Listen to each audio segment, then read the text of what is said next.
యేసు రక్తమే జయం పరిచర్య ప్రైజ్ ద లార్డ్. మార్చి 19వ తేదీ 2024. ఈరోజు దేవుని వాక్యము, అపవాదికి చోటియ్యకుడి. ఎఫెసీయులకు రాసిన పత్రిక 4వ అధ్యాయం 27వ వాక్యము. క్రీస్తునందు ప్రియులారా, నిబ్బరమైన బుద్ధి గలవారై మెలకువగా ఉండుడి. మీ విరోధి అయిన అపవాది గర్జించు సింహము వలె ఎవరిని మింగుదునా అని వెదుకుచూ తిరుగుచున్నాడు.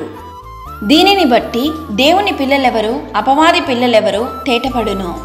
అపవాది మొదటి నుండి పాపము చేయుచున్నాడు గనుక పాపము చేయువాడు అపవాది సంబంధి. సాతాను యొక్క క్రియలను లయపరచుటకే దేవుని కుమారుడు ఈ లోకంలో ప్రత్యక్షమాయెను. సాతాను తనకు సమయము కొంచెమే అని తెలుసుకొని బహుక్రోధము గలవాడై మీ యొద్దకు వచ్చి లోకాశ, ధనాశ, నేత్రాశ, శరీరాశ ద్వారా మిమ్మల్ని పాపములోనికి త్రోయుటకు మార్గము చూపును. అందుకే దేవుడు ఈ దినాన ఈ వాక్యం ద్వారా నిన్ను హెచ్చరిస్తున్నాడు, అపవాదికి చోటియ్యకుడి అని. ఈరోజు ఈ వాక్యం వింటున్న ప్రియ దేవుని బిడ్డ, ఆయన యందలి విశ్వాసము చేత ధైర్యమును నిబ్బరమైన ప్రవేశమును ఆయనను బట్టి మనకు కలిగి ఉన్నవి. మీరు అపవాది తంత్రములను ఎదిరించుటకు శక్తిమంతులగుటకు దేవుడిచ్చు సర్వాంగ కవచమును ధరించుకొనుడి.